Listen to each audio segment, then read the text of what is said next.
दोस्तों आज की कहानी एक ऐसे इंसान की है जो अपनी जिंदगी के हर एक फैसले में ज्योतिष और कुंडली का सहारा लेता है। सारंगा नाम के लड़के को विश्वास है कि सितारे और भविष्यवाणियां ही उसकी राह तय करते हैं, लेकिन जब किस्मत अचानक करवट लेती है तो उसका सफर एक ऐसे मोड़ पर पहुंच जाता है जहां राशिफल और भविष्यवाणी कोई भी काम नहीं आते। ऐसे में मैथिली नाम की एक लड़की उसकी जिंदगी में आती है जो सच्चे मन से उसे प्यार करती है, लेकिन अब उसके ग्रह कुछ ऐसे फिर जाते हैं कि उसे एक ज्योतिष से पता चलता है कि वो अपनी जिंदगी में एक मर्डर करेगा और इसका कोई भी सोल्यूशन नहीं है। तो अब इस बात से सारंगा डर जाता है। अब दोस्तों उसकी जिंदगी में आगे क्या होगा, उसकी लाइफ में क्या क्या घटनाएं होगी, वो किसका मर्डर करेगा और क्यों, और क्या उसकी लाइफ पहले जैसी सीधी हो पाएगी, यही देखेंगे हम आज की थ्रिलर कहानी में जिसका नाम है सारंगपाणि जातकम। दोस्तों ये फिल्म हाल ही में 2025 में रिलीज हुई है, जिसे डायरेक्ट किया है मोहन कृष्णा जी ने। IMDb पर मिले है इस फिल्म को 6 आउट ऑफ 10 और आपको ये फिल्म जरूर इंटरेस्टिंग लगेगी, इसलिए एंड तक वीडियो को जरूर देखना। अगर आप हमारे चैनल पर नए आए हो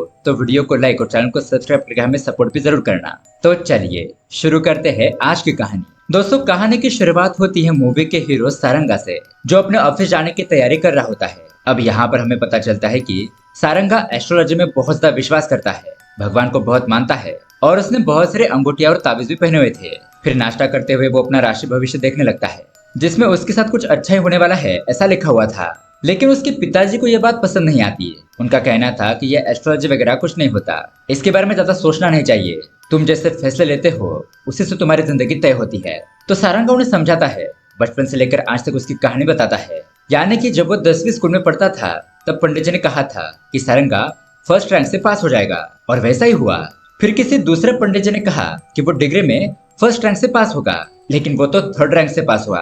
फिर किसी पंडित जी ने कहा कि वो मल्टीनेशनल कंपनी में काम करेगा, लेकिन सारंगा तो एक सेल्समैन बन गया। पिताजी इसके बारे में पूछते हैं तो वो बताता है कि ये सब कुछ उसके हाथ में लिखी हुई रेखाओं की वजह से हुआ है, और जो हमें मिलना होता है वो हमारे पास आ ही जाता है। अब यहाँ पर उसकी माँ उसे नाश्ता देती है और जल्दी से काम पर निकलने के लिए कहती है। फिर अगले सीन में हम देखते हैं सारंगा अपने ऑफिस पहुंच जाता है। यहाँ पर हम उसके खास दोस्त चंदू को भी देखते हैं। दरअसल सारंगा एक हुंडई कंपनी के शोरूम में सेल्समैन का काम करता है। अब ऑफिस में जाते ही उसका मैनेजर सिमोन एक एम्प्लॉय को डांट रहा था। सिमोन को लगता है कि इस एम्प्लॉय ने कस्टमर को अच्छी तरीके से हैंडल नहीं किया, अच्छी तरीके से कार की जानकारी नहीं बताई, इसलिए वो लोग बिना कार के डील किए चले गए। अब मैनेजर के जाने के बाद उसके दोस्त उसे पूछते हैं तो वो बताता है कि ये तो मैनेजर का हर रोज का है, मैंने तो सही तरीके से ही सब कुछ बताया था, अब उन लोगों को कार नहीं लेनी थी तो मैं क्या करूं। सारंगा अपने दोस्त से कहता है कि ठीक है तुम चिंता मत करो और इसके बारे में ज्यादा मत सोचो। फिर वो उससे पूछता है क्या मैथिली आई है, वो कहता है कि हाँ, तो वो मैथिली से मिलने के लिए जाने लगता है। तब चंदू उसे कहता है ऐसे कैसे उसे मिलने के लिए जा रहे हो, तुम्हें पता है ना वो कितनी प्रैक्टिकल लड़की है, या अंगूठिया वगैरह सब कुछ निकाल दो। तो सारंगा वैसा ही करता है। फिर वो मैथिली से मिलने के लिए जाता है और यहाँ पर हमें पता चलता है कि वो मैथिली से बहुत ज्यादा प्यार करता है, लेकिन आज तक उसने अपने दिल की बात मैथिली को नहीं बताई। अब मैथिली उसे अपने केबिन में बुलाती है और काम के रिलेटेड बातें करती है। अब सारंगा को कुछ फाइल्स का काम कंप्लीट करके उसे सबमिट करना था, तो मैथिली उसे कहती है कि ठीक है हम इसके बारे में कैफे में जाकर बात करते हैं, चलो। अब ये लोग ऑफिस के पास जो कैफे होता है वहां पर आते हैं और एक दूसरे के साथ बातचीत करने लगते हैं। लेकिन सारंगा तो मैथिली को देखकर बहुत नर्वस हो रहा होता है। लेकिन दोस्तों अब यहाँ पर एक बहुत ही शॉकिंग बात होती है। दरअसल यहाँ पर पहले ही मैथिली सारंगा को प्रपोज कर देती है। ये बात सुनकर तो वो शॉक ही रह जाता है, जोर से चिल्लाता है। उसे तो विश्वास ही नहीं हो रहा था कि इतनी सुंदर लड़की ने उसे प्रपोज किया। वो उसे पूछता है क्या तुम सच बोल रही हो। मैथिली बताती है कि हाँ, मैं तुम्हें 2 सालों से देख रही हूँ, तुम हमारे कंपनी के टॉप क्लास सेल्समैन हो, लोगों से अच्छे तरीके से बात करते हो, उन्हें हैंडल करते हो, और तुम्हारा नेचर भी बिल्कुल भी सिंपल है। मुझे ऐसे ही सीधा साधा लड़का चाहिए था। अब बताओ मैं तो तुम्हें पसंद हूँ ना। सारंगा कहता है कि मुझे तो तुम बहुत ज्यादा पसंद हो, लेकिन एक गलती हो गई कि मुझसे पहले ही तुमने मुझे प्रपोज कर दिया। इस तरह से वो दोनों हंसने लगते हैं। अब यहाँ से इन लोगों की लव स्टोरी शुरू हो जाती है। वो दोनों घूमते हैं फिरते हैं, एक दूसरे को और भी अंडरस्टैंड करते हैं, और दोस्तों कुछ ही दिनों के बाद उनकी एंगेजमेंट भी हो जाती है।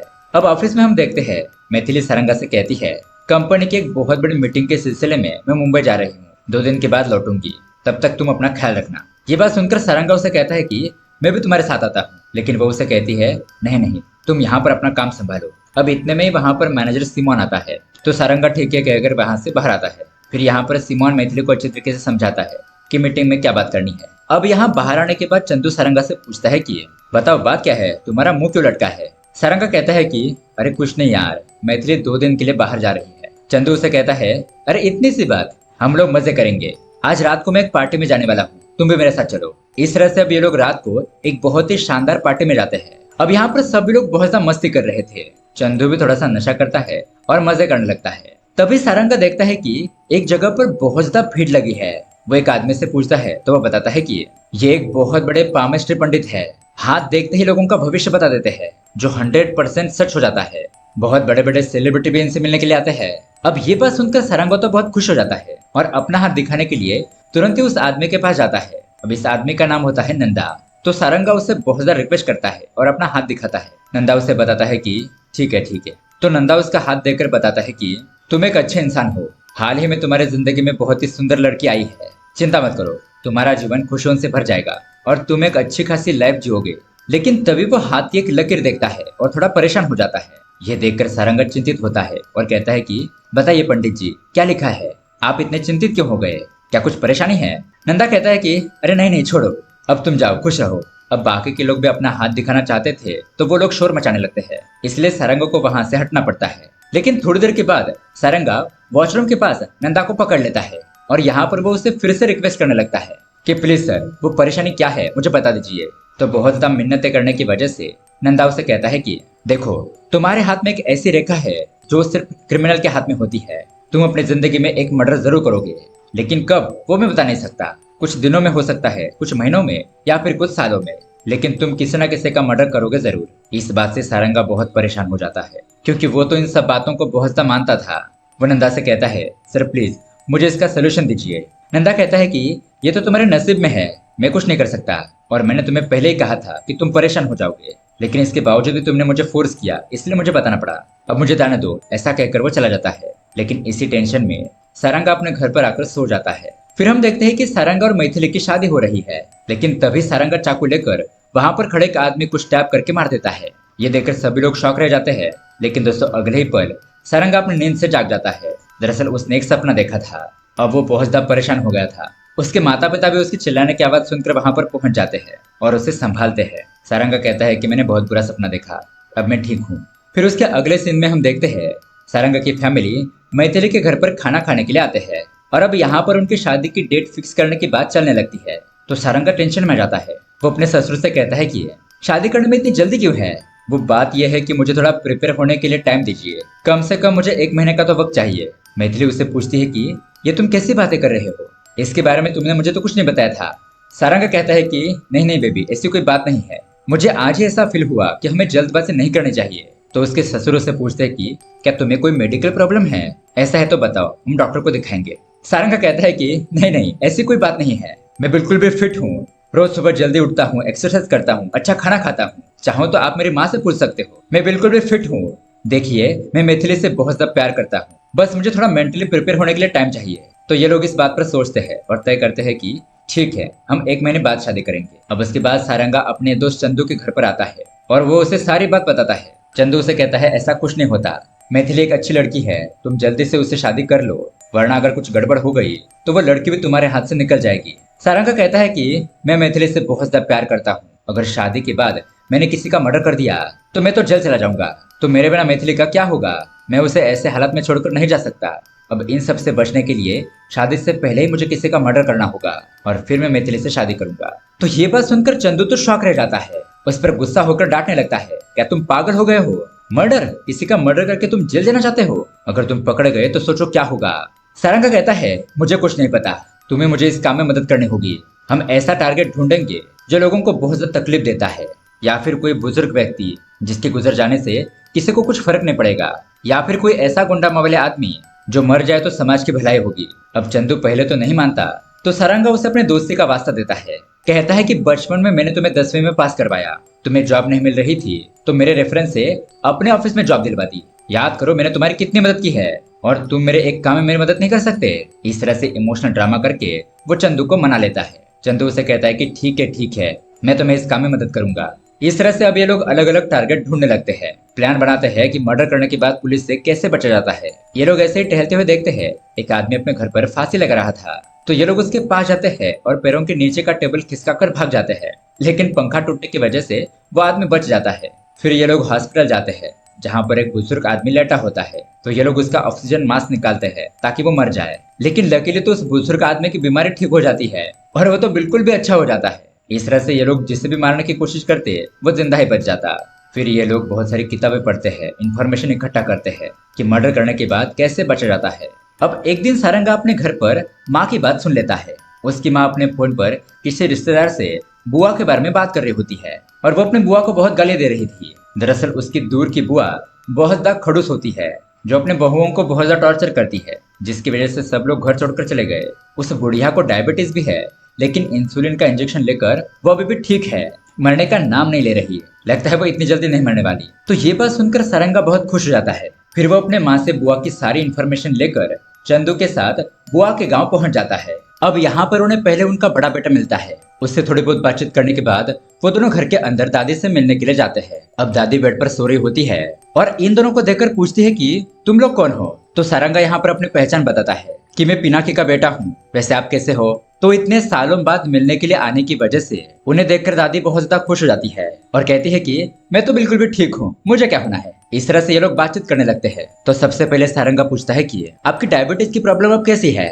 दादी कहती है कि अरे गोली मारो उसे, ये मेरा बेटा है ना, कुछ खाने नहीं देता मुझे। बहू यहाँ पर आई थी, मुझे सिखाने चली थी, तो मैंने उसे इतना तंग कर दिया कि वो तो घर छोड़कर ही भाग गई। तो सारंगा कहता है कि दादी इस तरह से आपने अपने पति को भी भेज दिया ना। दादी कहती है कि कैसा मजाक करते हो, मैं उन्हें कैसे भेज सकती हूँ, उनका टाइम आ गया था तो मैंने उन्हें भेज दिया, मतलब कि बीमारी की वजह से वो चल बसे। वो सब छोड़ो, तुम ये बताओ यहाँ पर आते वक्त मेरे लिए मिठाई नहीं ला सकते थे। सारंगा कहता है कि दादी मैं लेकर आया हूँ, लेकिन बाहर बैठे आपके बेटे ने मुझे मना किया है आपको कुछ भी देने के लिए। दादी कहती है कि अरे कुछ नहीं होता, यहाँ पर मैं कितना मीठा खाती हूँ, फिर इंसुलिन का इंजेक्शन लेती हूँ और सब कुछ ठीक हो जाता है। तुम चिंता मत करो, तुम जो भी लाए हो वो मुझे दे दो। अब सारंगा एक मिठाई का बॉक्स निकालता है। यहाँ पर हमें पता चलता है कि इन दोनों ने यहाँ पर आने से पहले उस बॉक्स के अंदर की मिठाई की शुगर की मात्रा बहुत ज्यादा बढ़ा ली थी, जिससे कि दादी को एक साइलेंट स्ट्रोक आएगा और वह एक झटके में टपक जाएगी। इस मिठाई को खाते ही उनका काम तमाम हो जाएगा, क्योंकि उन्हें तो वैसे भी डायबिटीज की प्रॉब्लम थी और इस बीमारी की वजह से किसी को शक भी नहीं होगा। अब दादी उस मिठाई के बॉक्स को देखकर बहुत खुश हो जाती है। उसे अपने पास रखते हुए कहती है कि मैं इसे बाद में खा लूंगी। तो फिर ये दोनों अब ठीक है ऐसा कहते हैं और उस घर से निकल जाते हैं। अब उसके अगले दिन हम देखते हैं कि सारंगा की माँ को कॉल आता है और पता चलता है कि दादी गुजर गई। ये बात वो अपने बेटे को भी बताती है कि जल्दी से तैयार हो जाओ, बुआ के घर पर जाना है। लेकिन अब ये खबर सुनकर सारंगा बहुत ज्यादा खुश हो जाता है। तुरंत ये बात नंदू को बता देता है। फिर थोड़ी देर के बाद ये लोग तैयारी करके दादी के घर पर पहुंचते हैं। उस गांव में पहुंचने के बाद घर पर बहुत सारे लोग आए हुए थे। अंतिम संस्कार की विधि चल रही थी। सब लोगों को लग रहा था कि दादी की उम्र हो गई है, इसलिए वो चल बसी। लेकिन अब इतने में ही वहां पर एक छोटी सी बच्ची को दादी के बेड के पास वही मिठाई का बॉक्स मिलता है और उसके अंदर वो मिठाई भी थी। यही वो अंकल को भी दिखाती है और तभी सारंगा और चंदू उस बॉक्स को देख लेते हैं और शॉक रह जाते हैं कि अगर दादी ने ये मिठाई नहीं खाई तो उनकी मौत कैसे हुई। दरअसल दोस्तों दादी जी की मौत नेचुरली हुई थी और अब यहाँ पर वो मिठाई उस बच्ची को पसंद आ गई थी। वो उसे खाने के लिए जा ही रही थी कि तभी सारंगा ये सब कुछ देखकर जोर से चिल्लाता है। तुरंत ही दौड़कर जाकर उस मिठाई के बॉक्स को छीनने की कोशिश करता है। अब यहाँ पर लड़ाई झगड़ा होने लगता है। वो बच्ची रोने लगती है। सभी लोग सारंगा को डांटने लगते हैं, यानी कि सब कुछ हल्ला मच जाता है। लेकिन अब लकीली किसी तरह से सारंगा उस बच्चे के हाथ से मिठाई छुड़ाकर तुरंत ही उस घर से भाग जाता है और थोड़ा दूर जाकर एक तालाब में उसे फेंक देता है, क्योंकि अगर वो मिठाई उस बच्चे ने खा ली होती तो जरूर उसे कुछ हो जाता। अब यहाँ पर सभी लोग सारंगा की हरकतें देखकर शॉक रह गए थे कि ये ऐसी हरकत क्यों कर रहा है। घर जाते वक्त उसके माता पिता सारंगा को बहुत ज्यादा डांटते हैं, लेकिन वो उन लोगों से कहता है कि ऐसे मरे हुए किसी भी इंसान के कोई भी चीज खानी नहीं चाहिए। अगर उस बच्चे को कुछ हो जाता तो उसे बचाने के लिए मैंने यह सब कुछ किया। तो उसके पेरेंट्स कहते हैं अब लोग हमारे बारे में क्या सोचेंगे, तुम्हें तो सब लोग पागल ही कहेंगे। सारंगा कहता है लोगों का क्या है, वो तो बोलते ही रहते हैं, आप लोग चिंता मत करो। अब दोस्तों उसके बाद हम देखते हैं इन लोगों का दादी को मारने का प्लान तो फेल हो गया था, तो अब कोई दूसरा बकरा ढूंढना होगा। लेकिन तभी सारंगा को याद आता है कि दादी के मरने की खबर जब उसे मिली थी तब वो बहुत ज्यादा खुश हो गया था और उसी खुशी में वो ससुर जी के पास जाकर शादी जल्दी से फिक्स करने के लिए कहा था। इसलिए वो तुरंत ही ससुर जी के घर पर जाता है। तो वो तो वहां पर पंडित जी को बुलाकर इसी हफ्ते के डेट निकलवा रहे थे। तो सारंगा यहाँ पर फिर से कहता है कि ससुर जी और एक प्रॉब्लम हो गई है, शादी को 1 और महीना लगेगा। अब ये बात सुनकर मैथिली के पिताजी बहुत गुस्सा हो जाते हैं, लेकिन सारंगा कहता है कि हमारे अमेरिका कुंडलिका के पंडित जी ने कहा है कि अभी समय ठीक नहीं है। मैंने अगर मैथिली से शादी की तो उसकी जान को खतरा है, इसलिए मैं कोई रिस्क नहीं ले सकता। तो इस बात से सभी लोग परेशान हो जाते हैं। पंडित जी कहते हैं कि मैंने सब कुछ ग्रह नक्षत्र देख लिया है, ऐसा कुछ भी नहीं है। लेकिन सारंगा कहता है कि हमारे पंडित जी बहुत ही विख्यात पंडित जी है, उनकी बताई बात कभी भी झूठ नहीं होती। तो फिर से यहाँ पर केओस मच जाता है और तब तक यहाँ पर मैथिली और उसके सभी परिवार वाले आ गए थे और मैथिली भी इन सभी झंझटों से बहुत परेशान हो गई थी। तो मैथिली सारंगा से कहती है कि देखो, मैं इस बार मान रही हूँ, तुम ये जो कुछ भी कर रहे हो इसे इस महीने सॉर्ट आउट करो और उसके बाद ही मेरे पास आना। अब जाओ यहाँ से। इस तरह से सब लोग थोड़ा नाराज हो जाते हैं। उसके बाद हम देखते हैं ऑफिस में काम करते वक्त सारंगा और चंदू को पता चलता है कि उनका मैनेजर सिमोन एक घटिया किस्म का आदमी है। वो अपनी पत्नी को बहुत ज्यादा टॉर्चर करता था, इसलिए उससे परेशान होकर उसके पत्नी ने आत्महत्या कर ली और अब वो बाकी लड़कियों के साथ ऐसे करता है। तो ये पता चलने के बाद सारंगा और चंदू ठान लेते हैं कि अब उनका अगला शिकार यही मैनेजर होगा। वो मैनेजर सिमोन को फंसाने के लिए कुछ सोचने लगते हैं। तो अब सारंगा हैकिंग भी जानता था। वो चोरी चुपके साइमन के लैपटॉप को हैक कर लेता है, जिससे उसे पता चलता है कि सिमोन बहुत ज्यादा अडल्ट कंटेंट देखता है। तो इसी का फायदा उठाकर ये लोग उसे फंसाने की कोशिश करते हैं। ये लोग उसकी वेबसाइट को ट्रैक करके उसे एक तरह का प्रोडक्ट दिखाने लगते हैं, जो कि एक परफ्यूम के तौर पर होता है और उसे सूंघने पर सेक्सुअल डिजायर बढ़ जाती है। दोनों व्यक्तियों को मजा आता है। तो सारंगा को पक्का यकीन था कि ऐसे प्रोडक्ट को वो जरूर खरीदेगा और वैसा ही होता है। साइमन उस एड को देखकर तुरंत ही उसे ऑर्डर करता है। ये देखकर वो दोनों ही बहुत ज्यादा खुश हो जाते हैं, क्योंकि दोस्तों वो प्रोडक्ट सारंगा ही डिलीवर करने वाला था। और दोस्तों इन दोनों ने उस परफ्यूम की बोतल के अंदर पोटेशियम साइनाइड बहुत मात्रा में मिला दिया था। उस परफ्यूम को 2-4 बार सूंघते ही साइलेंट तरीके से सिमोन की मौत हो जाती। यही उनका प्लान होता है। अब रात को हम देखते हैं मैथिली का आज बर्थडे होता है। सभी लोग वहाँ पर खुश होते हैं और बर्थडे सेलिब्रेट करने के लिए आते हैं। सारंगा मैथिली को एक महंगा नेकलेस गिफ्ट करता है, जिसे देखकर वो खुश हो जाती है। उसके बाद ये लोग केक काटते हैं, लेकिन तभी वहाँ पर सिमोन अपनी तरफ से केक लेकर आ जाता है। वो नया केक काटते वक्त मैथिली को उसके अंदर एक बॉक्स मिलता है और उसे खोलकर देखने पर दोस्तों उसके अंदर वही परफ्यूम की बोतल होती है जो सारंगा ने उस वेबसाइट पर लिस्ट की थी। अब कहीं इस परफ्यूम को वो सूंघ ना ले, इसलिए सारंगा बहुत ज्यादा परेशान हो जाता है। तुरंत ही उन्हें रोकने के लिए परफ्यूम छीन लेता है। अब यहाँ पर फिर से भागदौड़ मच जाती है। सिमोन और सारंगा के बीच में फाइटिंग होने लगती है, लेकिन किसी तरह से सारंगा उस बोतल को छीनकर वहां से बाहर जाकर फेंक देता है। लेकिन अब यहाँ पर पार्टी में सभी सामान तहस नहस हो गया था। बर्थडे पार्टी की पूरी वाट लग गई थी, जिससे कि मैथिली और उसके माता पिता बहुत ज्यादा गुस्सा हो जाते हैं। अब उसके अगले दिन हम देखते हैं मैथिली के घर वाले सारंगा की फैमिली से अपना रिश्ता तोड़ देते हैं, यानी कि शादी कैंसिल कर देते हैं। यहाँ ऑफिस में हम देखते हैं तो मैनेजर ने सारंगा को कंपनी से निकाल दिया था। मैथिली उसे उसका फायर लेटर देती है और उसे कहती है कि मुझे तुम्हारी हरकतें कुछ समझ नहीं आ रही। मुझे तो लगता है कि तुम मुझसे शादी नहीं करना चाहते, लगता है तुम्हें कोई और पसंद है। अगर ऐसा है तो ये लो तुम्हारी रिंग और हमेशा के लिए मेरी जिंदगी से चले जाओ। सारंगा कहता है कि नहीं नहीं, ऐसी कोई बात नहीं है, तुम मुझे गलत समझ रही हो, मैं तुमसे बहुत ज्यादा प्यार करता हूँ। लेकिन अब मैथिली उसकी कोई भी बात नहीं सुनती और यहाँ से उसे दफा होने के लिए कहती है। अब बहुत ज्यादा परेशान होने की वजह से सारंगा किसी तरह से उस पामस्ट्री वाली नंदा को ढूंढकर उसके पास पहुंच जाता है। उसके सामने गिड़गिड़ाने लगता है, कहता है कि प्लीज मुझे इस मुसीबत से निकालो, मेरा बहुत बुरा हाल है। तो नंदा कहता है कि ठीक है, लेकिन तुम्हें एक आदमी को मारना होगा, तभी तुम बच सकते हो। अहोबिल राव नाम का एक बहुत ही अमीर बंदा है। उसकी पत्नी मरने के बाद उसने दूसरी यंग लड़की से शादी कर ली और इसी तरह से वो कई सारी लड़कियों के साथ अय्याशी करता है। उसने बहुत सारी लड़कियों की जिंदगी बर्बाद कर दी और वो शहर में चुपके से ड्रग स्मगलिंग का भी काम करता है। अगर तुम उसे मार दो तो समस्या हल हो जाएगी, तुम इस परेशानी से बच सकते हो। तो नंदा की बात मानकर सारंगा तय करता है कि वो उस अहोबिल राव को मार देगा।